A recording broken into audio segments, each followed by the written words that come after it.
Get more latest updates. Press the subscribe option and press the bell icon. Friends ఈ రోజు అయితే నేను మీ ముందుకి మరో ఇంట్రెస్టింగ్ వీడియోని తీసుకొని వచ్చాను. ఈ వీడియోని మీ ఫేస్బుక్ అండ్ మీ వాట్సాప్ గ్రూప్లలో కూడా షేర్ చేస్తూనే ఉండండి. ఫ్రెండ్స్ ఈ వీడియోకి అందరూ లైక్ చేయండి అండ్ కామెంట్ చేయండి. ఆ తర్వాత ఈరోజు అయితే నేను మీకు టెక్స్ట్ బ్యాక్గ్రౌండ్లో మన ఫొటోస్ని ఎలా యాడ్ చేయాలో ఈ ట్రిక్ అనేది చాలా బాగా యూస్ అవుతుంది.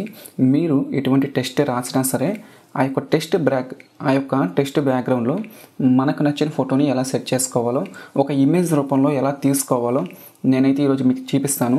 దానికి కాలేజ్ ఫోటో టెస్ట్ అని ఆ యాప్ లోగో వచ్చేసరికి సేమ్ ఇలానే ఉంటుంది. మీరు ప్లే స్టోర్లో నుంచి డౌన్లోడ్ చేసుకోండి. సో దట్ మీరు డౌన్లోడ్ చేసుకున్న తర్వాత ఒకసారి ఓపెన్ చేయండి. నేనైతే యాప్ని ఓపెన్ చేశాను. ఈ యాప్ ఓపెన్ చేస్తే మీకు కూడా సేమ్ ఇలానే ఉంటుంది. ఇక్కడ ఫోటో టెస్ట్ అని ఒక ఆప్షన్ ఉంది, దీని మీద ట్యాప్ చేయండి. దీని మీద ట్యాప్ చేస్తే ఇక్కడ చాలా రకాల ఫొటోస్ అనేవి మీకు కనపడతా ఉంటాయి. ఇందులో ఫస్ట్ మీకు నచ్చిన ఏదైనా ఒక ఫోటోని తీసుకోండి. నేనైతే ఒక ఫోటో తీసుకుంటున్నాను. ఫ్రెండ్స్ మనకి ఇటువంటి యాడ్స్ వచ్చినప్పుడు ఇట్లా అంటే క్లోజ్ చేసేయండి, నో ప్రాబ్లం. నేనైతే ఒక ఫోటో తీసుకున్నాను కదా.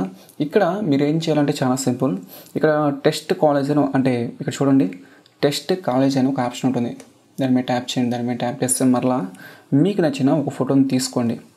నేనైతే నాకు నచ్చిన ఒక ఫోటోని తీసుకున్నాను. ఓకే, నేనైతే ఇక్కడ ఫోటోని తీసుకున్నాను. ఇక్కడ మీకు నచ్చిన మీ యొక్క నేమ్ కానీ మీ రిలేటివ్ నేమ్స్ కానీ ఏదైనా ఉంటే ఇక్కడ యాడ్ చేయండి. నేనైతే ఒక పవనేశం అని యాడ్ చేస్తున్నాను. ఫ్రెండ్స్ నేనైతే పవనేశం అనే అయితే టెస్ట్ రాసే కదా. ఇక్కడ మనకి ఆటోమేటిక్గా మనం ఫోటోని సెట్ చేసుకున్నప్పుడు దాని యొక్క ఫోటో అనేది మనకి ఇక్కడ ఉంటుంది. మీరు ఇలా అంటే మీకు నచ్చినట్లు మీరైతే ఇలా సెట్ చేసుకోవచ్చు. ఇప్పుడు నేనైతే ఇక్కడ ఒక ఫోటో పి అనే కాడ ఈ ఫోటో వచ్చింది. పైన మనకి నెక్స్ట్ అనే ఒక ఆప్షన్ ఉంటుంది. ఈ నెక్స్ట్ అనే ఆప్షన్ మీద ట్యాప్ చేస్తే ఏ వస్తుంది. ఇక్కడ చేంజ్ ఫోటో ఉందిగా, దీని మీద ట్యాప్ చేయండి. దీని మీద ట్యాప్ చేసి ఇంకో ఫోటోని యాడ్ చేసుకోండి. ఇక్కడ నేనైతే ఇంకో ఫోటోని తీసుకుంటున్నాను. ఫ్రెండ్స్ ఇక్కడ నేనైతే ఇంకో ఫోటోని తీసుకున్నాను, చూస్తారు కదా. ఇలా తీసుకున్న తర్వాత మరలా నెక్స్ట్ అనే ఆప్షన్ మీద ట్యాప్ చేయండి. ఇలా ఎన్ని అక్షరాలు అయితే మీరు టైప్ చేస్తారో అన్ని అక్షరాలు రకరకాల ఫొటోస్ని మీరైతే యాడ్ చేసుకోండి. సో దట్ మీరు యాడ్ చేసుకున్న తర్వాత ఎలా ఉంటుందో నేను చూపిస్తాను చూడండి. ఇప్పుడు నేనైతే నెక్స్ట్ క్లిక్ చేసేసాను.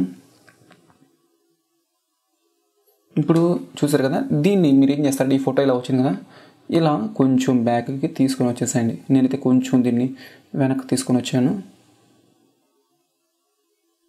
చూసారు కదా, నేనైతే కొంచెం దీన్ని వెనక్కి అయితే ఇలా తీసుకొని వచ్చాను. అంటే మీకు నచ్చినట్లు దీన్ని రొటేట్ చేసుకోవచ్చు, మీ ఇష్టం. దీన్ని ఎలా కావాలంటే అలా అయితే చేసుకోవచ్చు మీరు. ఫ్రెండ్స్ నేనైతే ఇలా సెట్ చేసా కదా. ఇక్కడ మీరు బ్యాక్గ్రౌండ్ నచ్చకపోతే బ్యాక్గ్రౌండ్ మార్చుకోవాలనుకుంటే కింద బ్యాక్గ్రౌండ్ అనే ఆప్షన్ ఉంటుంది.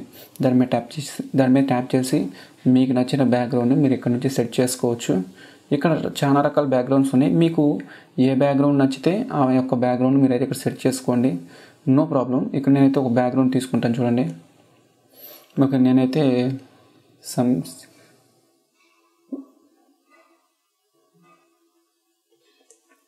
ఫ్రెండ్స్ నేనైతే ఈ బ్యాక్గ్రౌండ్ తీసుకున్నాను. ఇలా ఇప్పుడు ఈ ఫోటోని సేవ్ చేసుకోవాలి అనుకుంటే ఇక్కడ సేవ్ ఫోటో అని ఒక ఆప్షన్ ఉంటుంది. దీని మీద ట్యాప్ చేస్తే ఆటోమేటిక్గా మన గ్యాలరీలోకి అయితే సేవ్ అయిపోతుంది. ఫ్రెండ్స్ ఈ వీడియో కనుక మీకు నచ్చితే లైక్ చేయండి. ఈ వీడియోని మీ ఫేస్బుక్ అండ్ మీ వాట్సాప్ గ్రూప్లలో కూడా షేర్ చేయండి.